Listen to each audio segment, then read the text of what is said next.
Hello दोस्तों। मैं हूं आपका दोस्त Pradeep Kumar, junior engineer rail पथ रतलाम मंडल। मेरे YouTube channel mission officer in railway में आपका स्वागत है। आज मैं आपको रेलवे में एलडीसी जेई के परीक्षा के टॉपिक ट्रैक स्ट्रक्चर का पार्ट बैलास्ट और फॉर्मेशन पर चर्चा करूंगा। पिछली वीडियोज में हम रेलवे संगठन, ट्रैक स्ट्रक्चर का पार्ट रेल और स्लीपर और फिटिंग पर चर्चा कर चुके हैं।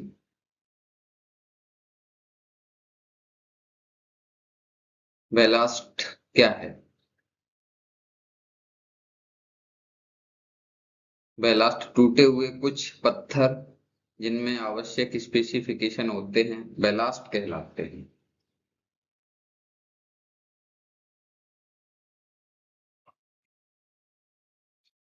बैलास्ट की कुछ रिक्वायरमेंट होती हैं। ये टफ होनी चाहिए। टफनेस का मतलब है उस पे सडन लोड अगर आए तो उसको बियर कर सके।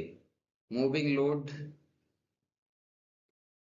से घिसाव न हो, मूविंग लोड से भी बियर न हो, यानी कि उसकी हार्डनेस होनी चाहिए, एब्रेशन वैल्यू होनी चाहिए। ट्रैक बैलास्ट जो है एंगुलर होनी चाहिए और क्यूबिकल तथा एज शेप में होनी चाहिए। बैलास्ट की वाटर एब्जॉर्प्शन वैल्यू कम होनी चाहिए, टिकाऊ होनी चाहिए और किसी भी मौसम में चूड़ित नहीं होनी चाहिए। वाटर ड्रेनेज अच्छा होना चाहिए, किफायती होनी चाहिए, इकोनॉमिकल होनी चाहिए।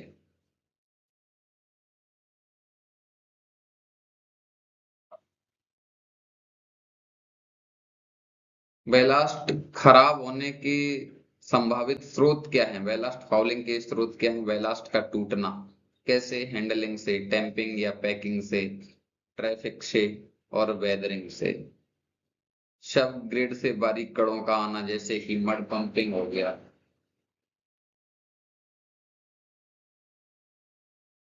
सीवेज हो गया, वाटर का लेटरल मूवमेंट हो गया, सतह से बारीक कणों का आना जैसे ट्रेनों से गिरने वाला कचरा हो सकता है, हवा या पानी से ट्रांसपोर्ट होकर आई मिट्टी, इससे भी खराब हो सकती है बैलास्ट। बैलास्ट फाउलिंग के प्रभाव, उसका ड्रेनेज प्रभावित होता है, इलास्टिसिटी प्रभावित होती है और टेम्पिंग में समस्या आती है, रेजिस्टेंस कम हो जाता है। बैलास्ट ट्रैक की फाउलिंग से बचाव के कुछ उपाय हैं। शोल्डर बैलास्ट की छनाई कर सकते हैं, स्क्रीनिंग कर सकते हैं 3 साल में।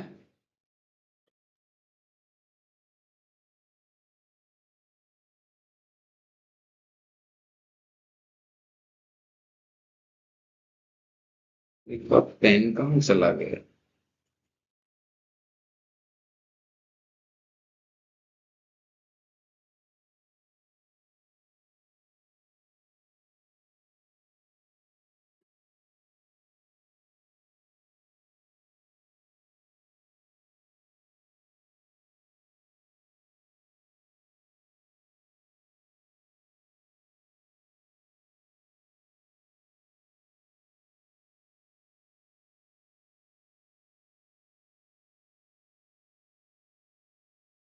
चलिए, पेन चल नहीं रहा है। डीप स्क्रीनिंग, दूसरा डीप स्क्रीनिंग कर सकते हैं। ये कब करेंगे? सीटीआर और टीएसआर से पहले। यदि केक्ड बैलास्ट के कारण राइडिंग खराब हो गई हो, फिश प्लेटेड और एसडब्ल्यूआर ट्रैक को एलडब्ल्यूआर या सीडब्ल्यूआर में बदलने से पहले, सभी मेन लाइन और मेन लाइन पर जो भी टर्नआउट है वहां क्लीन बैलास्ट क्वेश्चन 200 mm से कम होने पर वर्क प्रोग्राम में डीप स्क्रीनिंग का प्रपोजल बनाया जाएगा और बैलास्ट क्वेश्चन 150 mm से कम होने पर से पहले डीप स्क्रीनिंग कर दी जाएगी। पैसेंजर रनिंग लूप लाइन है, गुड्स रनिंग लूप लाइन है जिन पर डिरिलमेंट से मेन लाइन और पैसेंजर लूप लाइन और उनकी टर्नआउट पर ट्रैफिक प्रभावित हुआ हो, वहां पर भी 200 mm बैलास्ट क्वेश्चन से कम होने पर वर्क प्रोग्राम में प्रपोजल बनाया जाएगा और बैलास्ट क्वेश्चन लगभग 150 mm होने पर डीप स्क्रीनिंग कर दी जाएगी। सभी लूप लाइनों और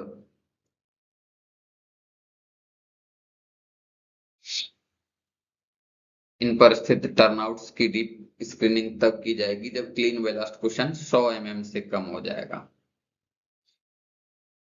बेलास्ट कुशन, न्यूनतम बेलास्ट कुशन कितना होगा? CTR और TSR कर रहे हैं तो 300 mm, यदि हो सके तो 350 mm।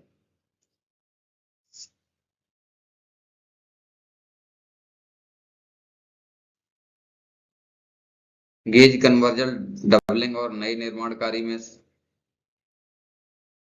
350 mm।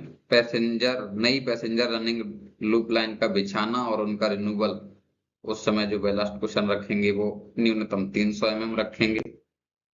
अन्य लूप लाइन के लिए न्यूनतम 250 mm।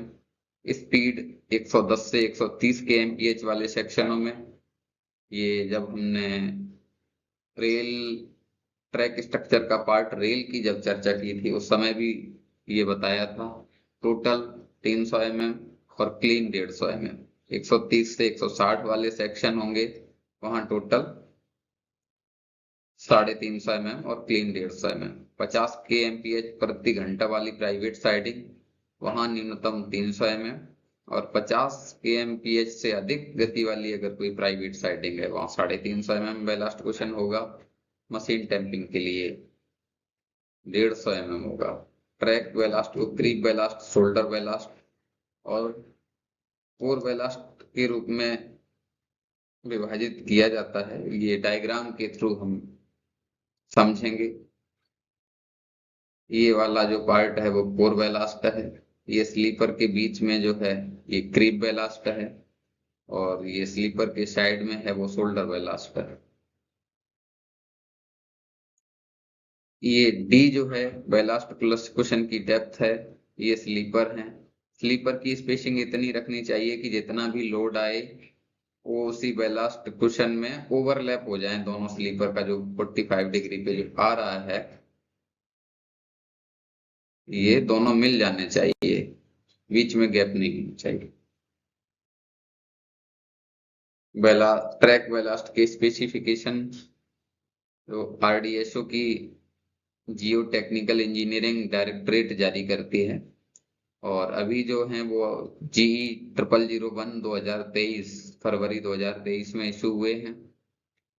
उनमें बताया गया है कि बेलास्ट हार्ड होनी चाहिए, उसकी एब्रेशन वैल्यू कम होनी चाहिए, टिकाऊ और एंगुलर यानी कि कॉर्नर शेप वाली होनी चाहिए। ट्रैक बेलास्ट की पेरेंट रॉक मौसम के प्रभाव से फ्री होनी चाहिए। ये ऑर्गेनिक और इनऑर्गेनिक इम्प्योरिटीज से मुक्त होनी चाहिए। शेप इसकी क्यूबिकल होनी चाहिए। मोड ऑफ मैन्युफैक्चरिंग, सभी बीजी रूट मेन लाइन एवं रनिंग लाइन पर जिन मशीन क्रश्ड बेलास्ट काम में ली जाएगी। मीटर गेज और नैरो गेज के ऐसे रूट जिनका गेज कन्वर्जन प्लान्ड है या सैंक्शनड है वहां भी मशीन क्रश्ड बेलास्ट काम में लेनी चाहिए। हैंड ब्रोकन बेलास्ट असाधारण केस में CT सर या COC सर के पूर्व अनुमोदन से काम में ली जा सकती है और ये जो अप्रूवल है इसको टेंडर डॉक्यूमेंट में मेंशन किया जाएगा।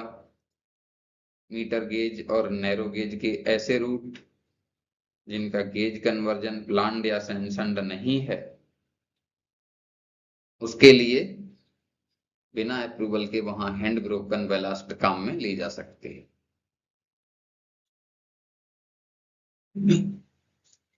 एक दो बार ये पूछा गया है फिजिकल प्रॉपर्टीज में कि एब्रेशन और इम्पैक्ट टेस्ट के लिए कौन सा IS कोड के अनुसार जो टेस्टिंग की जाती है, तो दोनों के लिए IS 2386 पार्ट 4 है। वाटर एब्जॉर्प्शन टेस्ट के लिए पार्ट 3 है। बेसिकली हमारे जितने भी वीडियोज या स्लाइड हैं उनमें येलो वाला पार्ट सब इम्पोर्टेंट ही है। Aggregate abrasion value Los Angeles machine से और aggregate impact value test impact testing machine से किया जाता है, ये भी पूछा गया है। एग्रीगेट एब्रेशन वैल्यू अधिकतम 30%। BG और MG अथवा NG के ऐसे रूट जिनका गेज कन्वर्जन प्लान्ड या सैंक्शनड है और इधर जिनका गेज कन्वर्जन प्लान्ड या सैंक्शन्ड नहीं है, वहां एग्रीगेट एब्रेशन वैल्यू 35% हो सकती है, इम्पैक्ट वैल्यू अधिकतम 20% और इधर 30%।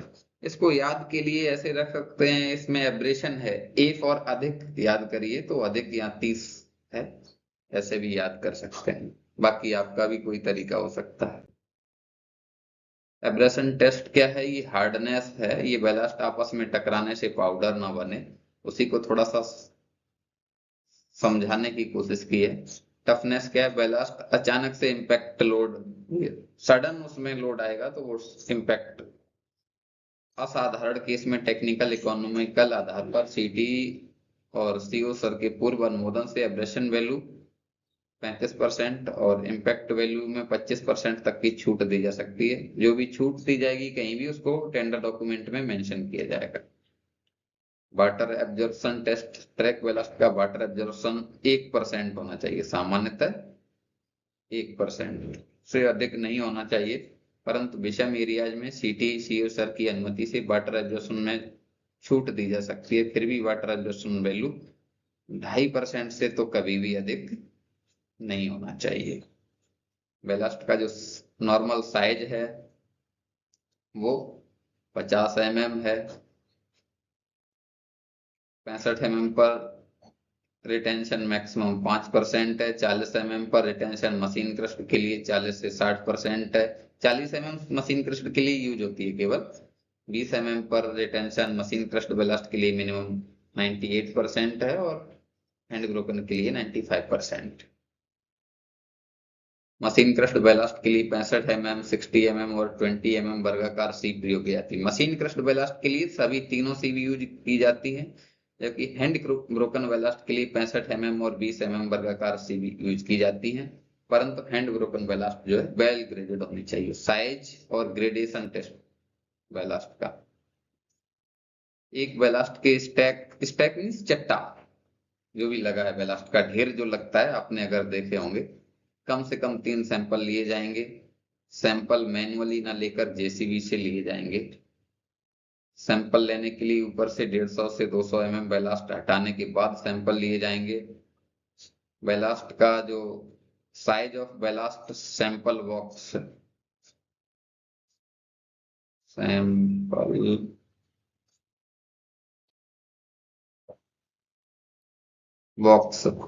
ये 30 centimetre by 30 centimetre by 30 centimetre का होता है और क्यूबिक कंटेंट जो है 0.027 क्यूबिक मीटर हो जाती है। बैलास्ट का वजन करने वाले जो खोल कांटे का लिस्ट काउंट है,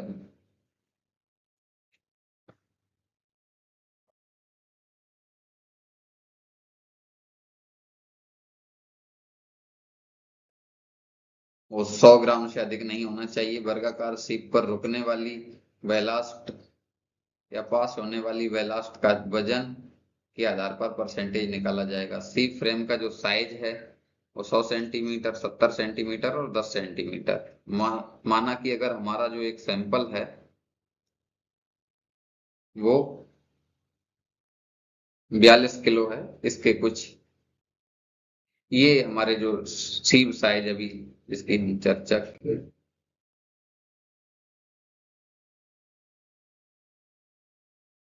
कर रहे थे, तो देखिए ये है 65 mm पर 2 kg रुका है।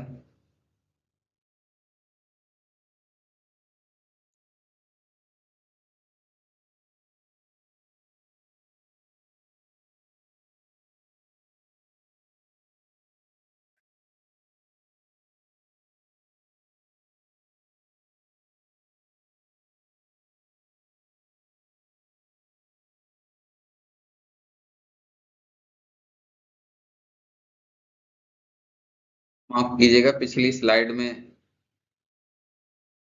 हमने बताया था कि अगर 65 mm की शीप पर जो रिटेंशन 5 mm तक है तो कोई कटौती नहीं की जाएगी, कॉन्ट्रैक्टर को फुल रेट से पेमेंट दिया जाएगा।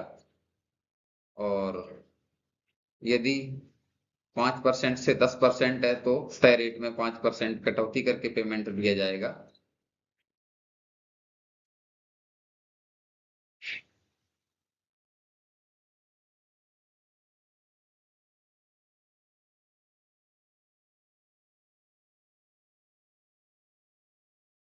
अगर 10% से अधिक अगर 65 की शीप पर रिटेंशन है तो पूरे बेलास्ट स्टैक को ओवरसाइज मानकर रिजेक्ट कर दिया जाएगा।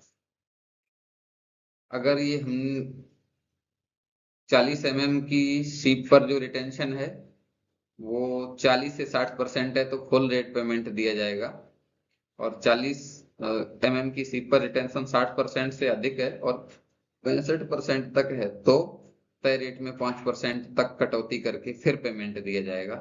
65% से अधिक और 70% तक है तो उसको 10% कटौती करके पेमेंट किया जाएगा, और 70% से अधिक है तो पूरा बेलास्ट स्टैक ओवरसाइज मानकर रिजेक्ट कर दी जाए। मान लीजिए कि ये 65 की शीप पर जो रिटेंशन है 7% बेलास्ट रुपी, और 40 की शीप पर बेलास्ट का रिटेंशन है 68% है, तो 65 की शीप से इसका जो कटौती होगी वो 5% होनी चाहिए, और 40 से है वो 10% होनी चाहिए। तो टोटल मिला के 5 + 10, उसको 15% कटौती करेंगे उसके पेमेंट में, तब पेमेंट करेंगे।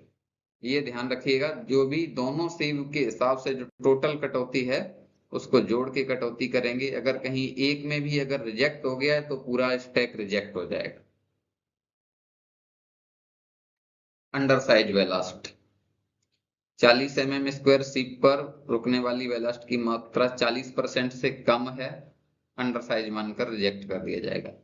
20 स्क्वायर शीप पर रुकने वाली बेलास्ट की मात्रा मशीन क्रस्ट बेलास्ट के लिए 98% और हैंड ब्रोकन बेलास्ट के लिए 95% से कम होने पर पूरे बेलास्ट स्टैक को अंडर साइज मानकर रिजेक्ट कर दिया जाएगा। एडीएन द्वारा बेलास्ट आरसीसी एंड अर्थवर्क का टेस्ट चेक 100%। बेसिकली हम तो बेलास्ट ही ये टॉपिक में डिस्कस कर रहे हैं, तो बेलास्ट के जितना भी स्टैक या वैगन का मेजरमेंट है वो 100% टेस्ट चेक उसमें एएन सर का भी होता है।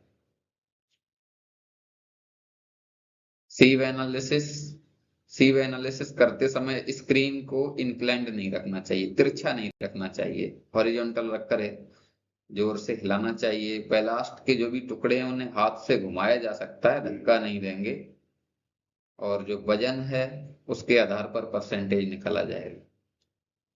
सीप पर मार्किंग क्या होती है? साइज होगा, मटेरियल होगा, फ्रेम का मटेरियल होगा, निर्माता का नाम या ट्रेडमार्क होगा, सीप की पहचान संख्या होगी।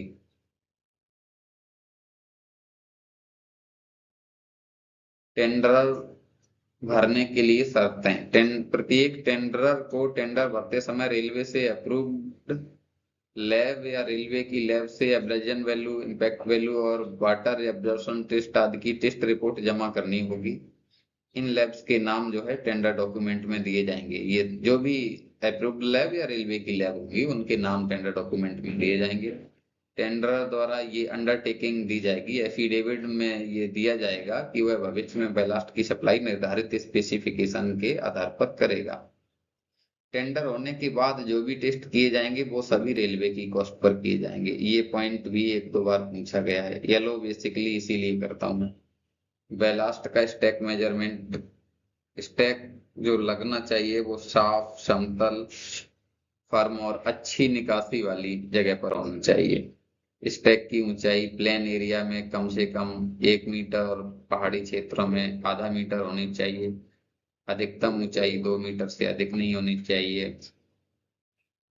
उसकी ऊपरी सतह जमीन के समांतर होनी चाहिए। स्टैक का साइड स्लोप 1.5 रेशियो 1b से फ्लैटर नहीं होना चाहिए। इसका मतलब ये है कि स्टैक का जो स्लोप है वो 1.6 बन तो हो सकता है, लेकिन 1.4 नहीं हो सकता, यानी कि इससे कम नहीं हो सकता, 1.5 से ज्यादा हो सकता है।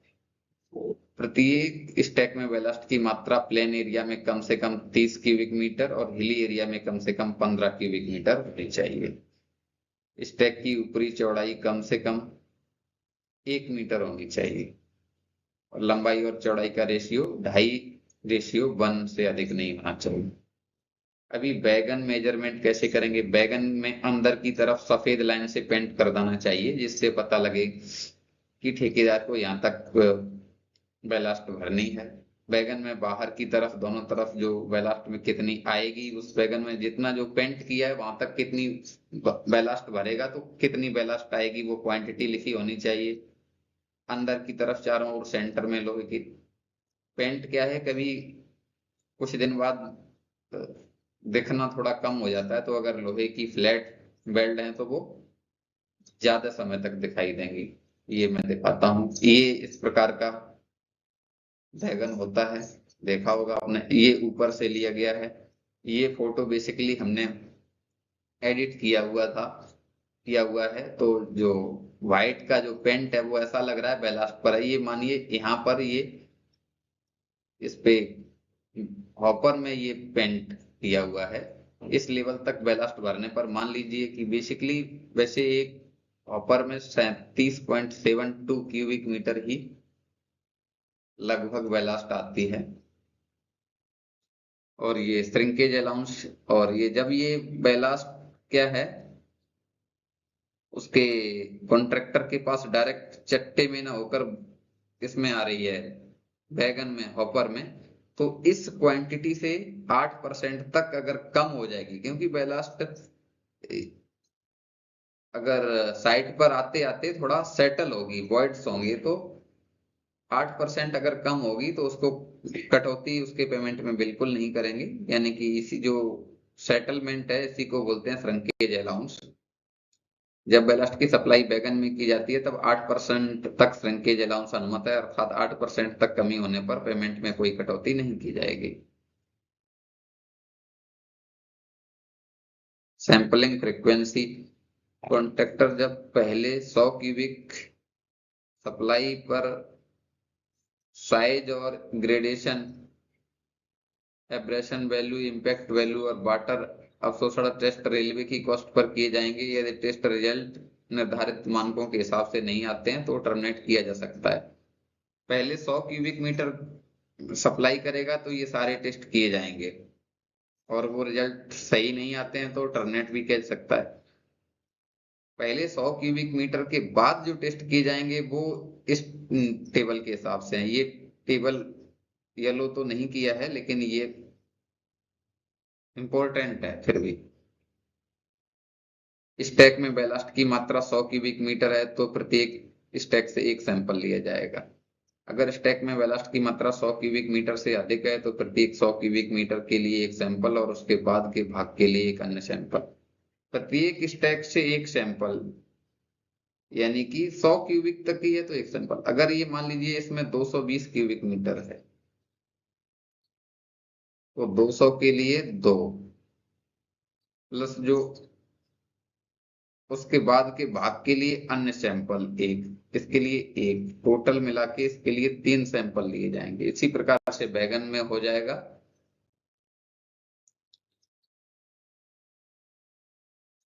सैंपल का साइज वही रहेगा। एब्रेजन वैल्यू, इम्पैक्ट वैल्यू और वाटर अवशोषण टेस्ट इसलिए 2000 क्यूबिक मीटर पर एक टेस्ट किया जाएगा। सैंपलिंग और टेस्टिंग, सैंपलिंग बहुत सावधानी से लेने चाहिए जो बैलास्ट की वास्तविक नेचर और कंडीशन को रिप्रेजेंट करें। बैलास्ट एक हेट्रोजेनियस मटेरियल है तथा स्टैक पब्लिक बैगन से ली गई बैलास्ट के रिजल्ट ट्रैक से ली गई बैलास्ट के रिजल्ट से अलग हो सकते हैं। एक ही स्टैक के 2 टेस्ट का रिजल्ट भी अलग हो सकता है। लंबे समय के बाद स्टैक से लिए गए सैंपल को उपयुक्त नहीं माना जाएगा क्योंकि स्टैक के अंदर बर्ड्स में डस्ट के कण सेटल हो जाते हैं। 6 mm स्क्वायर सीप से पास होने वाले कणों को डस्ट कहते हैं। इनकी मात्रा 1% से ज्यादा नहीं होनी चाहिए। टेस्ट सीव के स्पेसिफिकेशन है, ये परफोरेटेड प्लेट की बनी होती है और ये जो होल हैं वो स्क्वायर शेप में होते हैं, और जो भी उनका नॉमिनल साइज होता है उसके आधार पर हम उस सीव को जानते हैं। उस प्लेट का मटेरियल क्या हो सकता है? ब्रास, स्टील, स्टेनलेस हो सकती है, और इलेक्ट्रोप्लेटेड गैल्वेनाइज्ड या इलेक्ट्रोप्लेटेड प्लेट हो सकती है। यहाँ से एक दो बार पूछ लिया गया है, इनको क्या हो गया। 65 mm सिप के लिए प्लेट थिकनेस 3 mm और टॉलरेंस +1 mm, माइनस में 0.5 mm। 40 mm सिप के लिए थिकनेस 2 mm ±0.5 mm। 20 mm सिप के लिए प्लेट थिकनेस 2 mm और ±0.5 mm।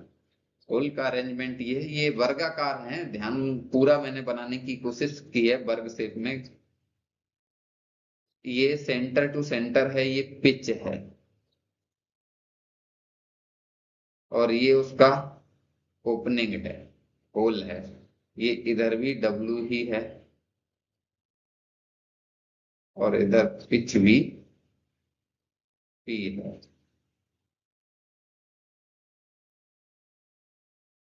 सॉरी, इधर पिच भी अगर लें, पिच इधर तो दिखाती है,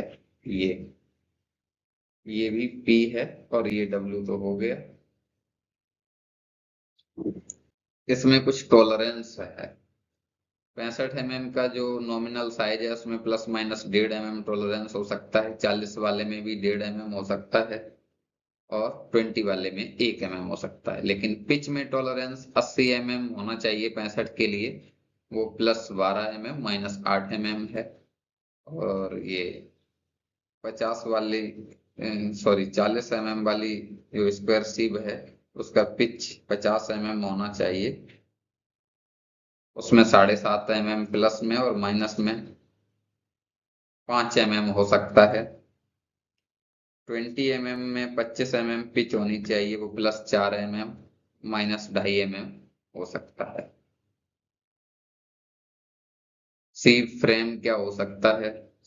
स्टील हार्डवुड हो सकता है, स्टील सीट हो सकता है, या ब्रास सीट हो सकता है। क्लियर साइज 100 सेंटीमीटर, 70 सेंटीमीटर और 10 सेंटीमीटर से कम नहीं होना चाहिए। ये बेलास्ट की LWR CWR जो सिंगल लाइन ट्रैक है, इसमें ये पॉइंट पूछा जाता है कि 250 mm बेलास्ट कुशन है तो सीधे ट्रैक में बेलास्ट 1 मीटर में कितनी आएगी, कर्व ट्रैक में कितनी आएगी, ये तीनों पॉइंट यहाँ से पूछे जाते हैं। 7850 फॉर्मेशन विड्थ पूछी जाती है, चाहे यहाँ से भी याद कर लीजिए या कहीं से भी, ये भी पूछी जाती है। कर्व में आउटर साइड बेलास्ट लगभग सभी को पता है कि 500 mm होती है, 350 में 150 और जोड़ते हैं। ये तीनों पॉइंट यहाँ से पूछे जाते हैं। ये हमने दिखाया है, ये है, ये 500 mm होता है, कर्व में हमने सी दिखाया था। ये 7850 है पूरा, ये हमने आपको दिखाया हुआ है चित्र में। फॉर्मेशन का क्रॉस स्लोप 1/30 है, और बेलास्ट स्लोप अभी हमने आपको बताया था 1/5 रेशियो 1 से ज्यादा फ्लैटर नहीं हो सकता है। स्लीपर के टॉप से 100 mm ऊंची शोल्डर बेलास्ट होती है, स्टैंडर्ड सेक्शन ये है LWR के लिए। और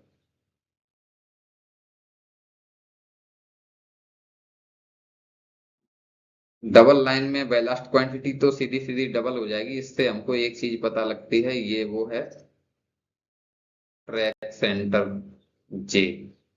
ये मान लीजिए कि 5300 है, बाकी तो लगभग सेम है। इसमें बेलास्ट क्वांटिटी डबल ही हो जाएगी, ये हमारा जे पॉइंट है 5300 वाला।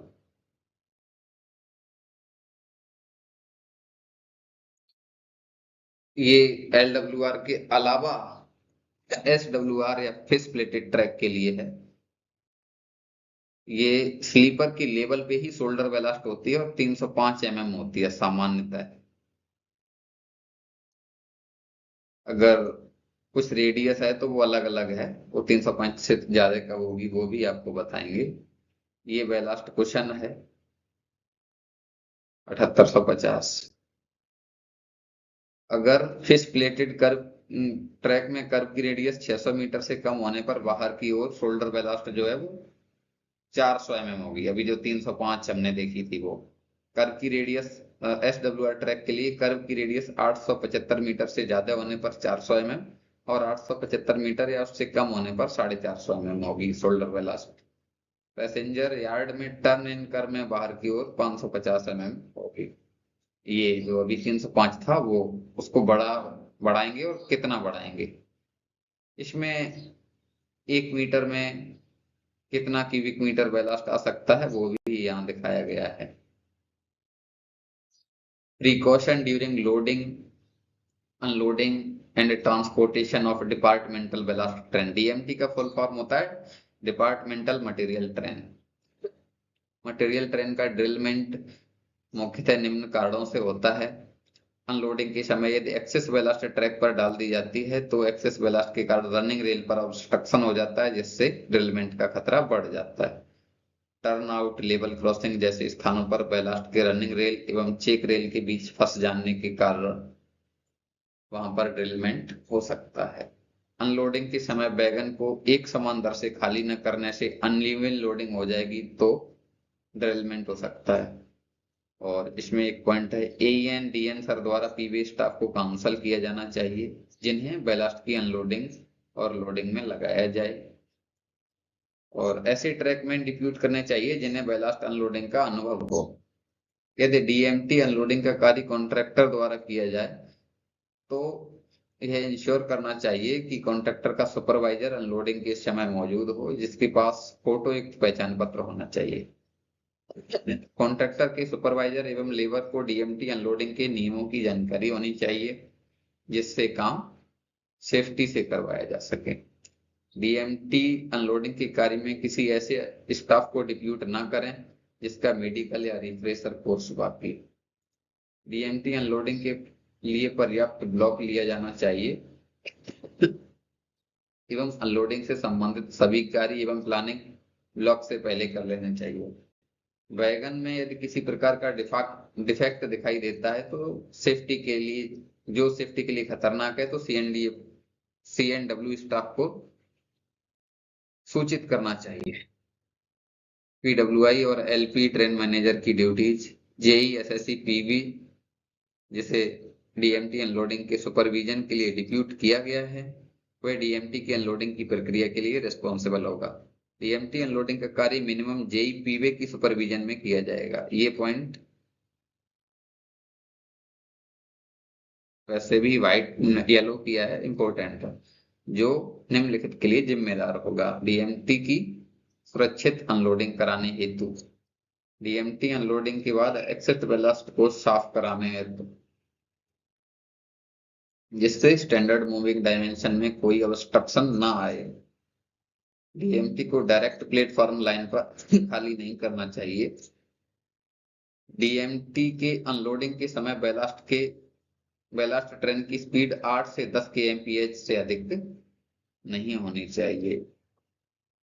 यह भी ध्यान रखना चाहिए डीएमटी केवल इंजन की दिशा में, आगे की दिशा में चलाई जाए, पीछे की ओर नहीं चलाई जाए। ऐसा नहीं है कि इंजन पीछे की ओर धक्का दे रहा है और हम खाली कर रहे हैं, पुश बैक की अनुमति नहीं है।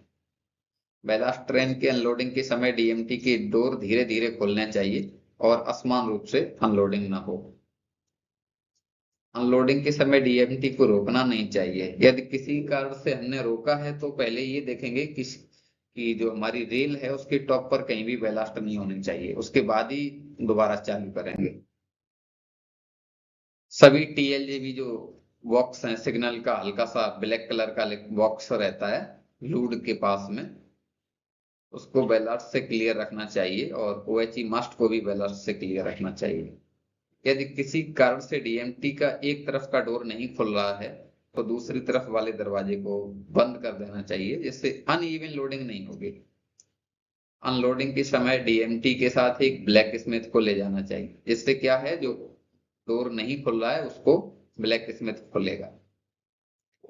ड्राइवर द्वारा बैलेस्ट ट्रेन को खाली कराने से पूर्व ब्रेकों की जांच कर लेनी चाहिए।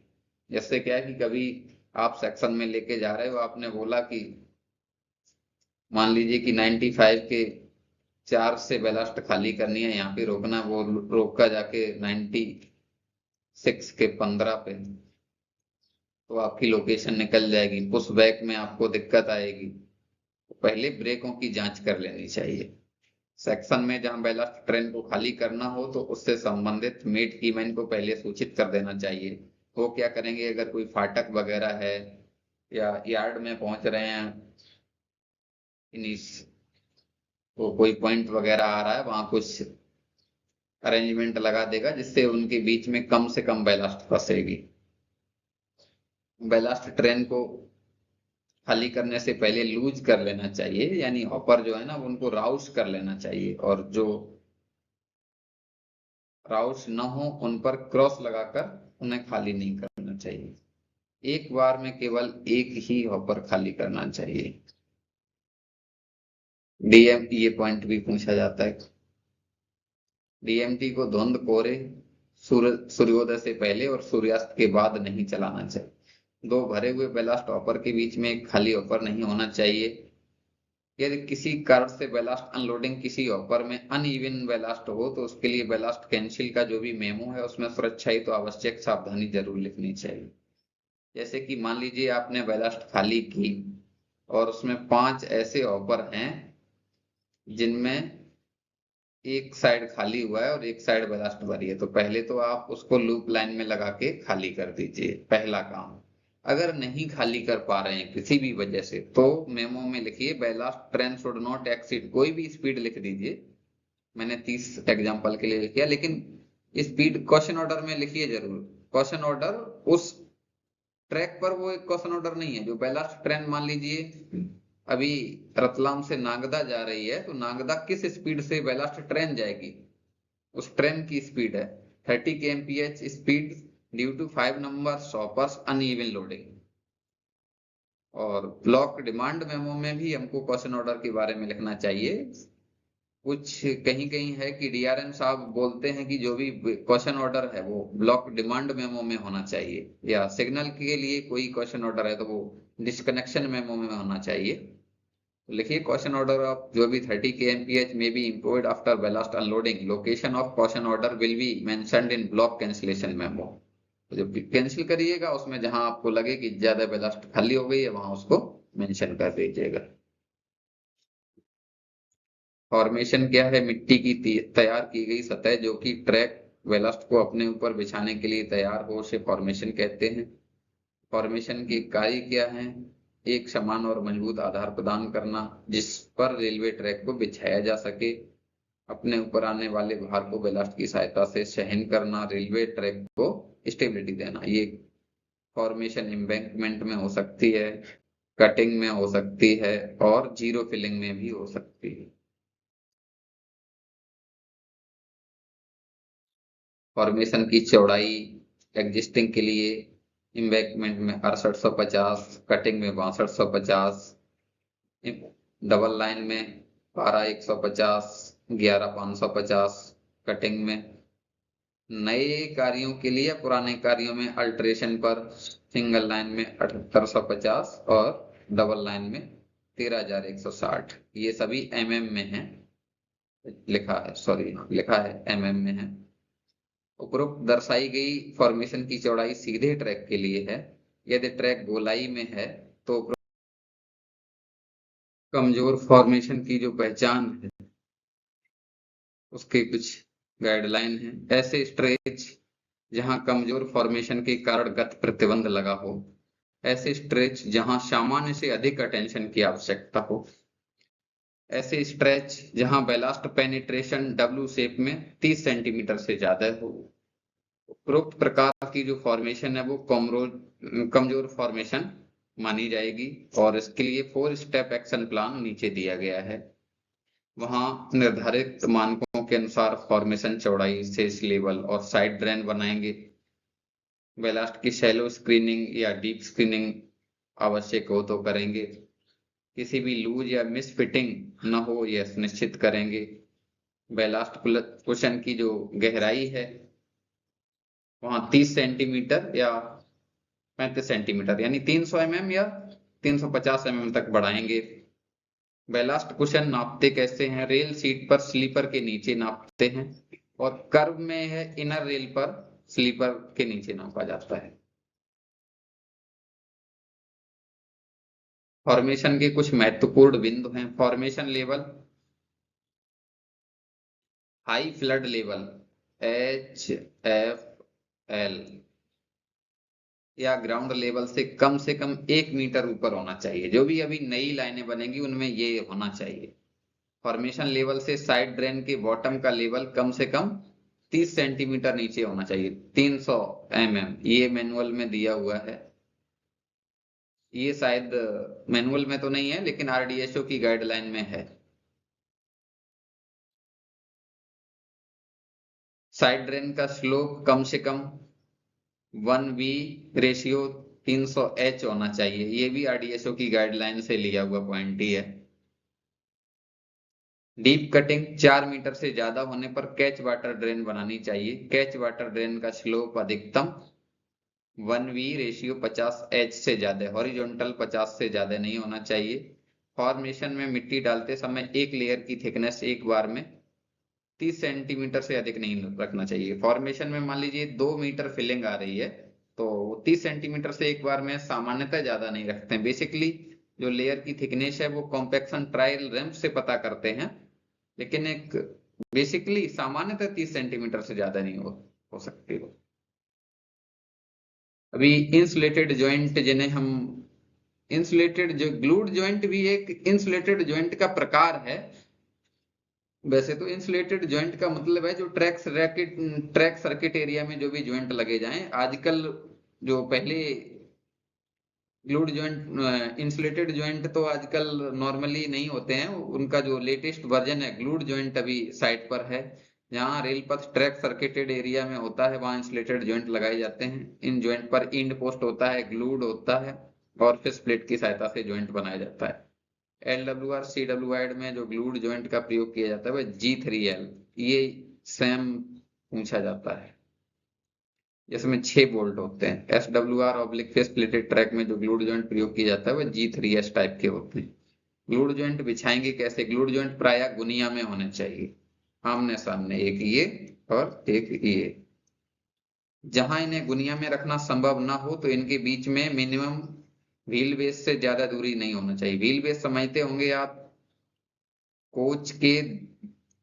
कोच में इस प्रकार से होता है, तो ये वाला जो है दोनों, ये व्हील बेस है। ये करीब 1 मीटर कुछ या 2 मीटर के आसपास डिस्टेंस होती है। जो पास पास में जो दो व्हील होते हैं वो व्हील बेस है। रेल जॉइंट के सिरे जब इनका एक्चुअली अब तो ग्लूड बने हुए आते हैं, पहले क्या कि अगर बनाना है तो रेल ये हमारी ऐसा नहीं है कि ये तिरछा कट हो, एकदम गुनिया में होना चाहिए कट, बर हटा देने चाहिए। ये चीज आपके पेपर के इंपोर्टेंट के लिए इंपॉर्टेंट नहीं है। ग्लूड जॉइंट का प्रतिरोध गीली अवस्था में 3000 ओम 3 k ओम और ड्राई कंडीशन में 25,000 ओम होना चाहिए। ये आपको जब मॉनसून के समय में कभी सिग्नल के साथ मचमच होगा और आएगा कि ग्लूड फेल हो रहा है तो उस समय ये चीजें आपको लगेंगी। स्विच विस्तार जॉइंट SEJ LWR CWR के दोनों सिरों पर तापमान में परिवर्तन से ब्रीदिंग लेंथ में विस्तार या सिकुड़न के लिए SEJ लगाए जाते हैं। SEJ प्रायः समान रेल सेक्शन के होने चाहिए। यदि दो अलग अलग रेल सेक्शनों के जंक्शन पर SEJ लगाना हो तो आरडीएसओ की ड्राइंग के अनुसार कॉम्बिनेशन SEJ लगाना चाहिए। SEJ की लोकेशन निम्न अनिवार्य बिंदुओं ब्रिज, फाटक, कर्व, ग्रेडियंट और पॉइंट एंड क्रॉसिंग को ध्यान में रखकर की जाती है। SEJ कैसे? कोई भी SEJ, ये सेम पॉइंट कई बार ये येलो हैं सारे, ध्यान रखिएगा। ट्रांजिशन कर्व में नहीं हो सकता है। सीधी स्टॉक और टंग रेल वाला SEJ 0.5 डिग्री से शार्प कर्व पर नहीं बिछाया जाएगा, यानी कि 0.5 डिग्री तक पे बिछाया जाएगा नॉर्मल SEJ। 2 डिग्री तक के कर्व में इंप्रूव्ड SEJ बिछाया जा सकता है। 2 डिग्री से 4 डिग्री तक के कर्व में CT सर के अप्रूवल से 60 kg ब्रॉड गेज में के लिए इंप्रूव्ड SEJ, ये कर्व के लिए स्पेशली हैं, ये वो बिछाए जा सकते हैं। थिक वेव SEJ को सीधे ट्रैक पर 0.5 डिग्री तक कर्व पर रिन्यूएबल रिप्लेसमेंट और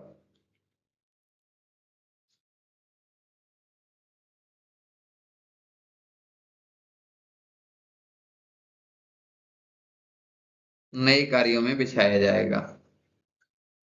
साथियों, अगर आपको हमारा वीडियो अच्छा लगा हो तो इसे लाइक करें, शेयर करें और हमारे YouTube चैनल को सब्सक्राइब करें। आगे से IRPW के मैटर के हिसाब से और वीडियो तैयार करूंगा। अगले टॉपिक रेल अधिकारियों की ड्यूटीज वाला है, जिसमें AN और SSC पीवे इंचार्ज, SSC पीवे सेक्शनल और एक दो बेसिकली SSC वर्क्स की ड्यूटीज के बारे में बात करेंगे। उसके बाद इन टॉपिक से रिलेटेड क्वेश्चन आपको कराएंगे। धन्यवाद।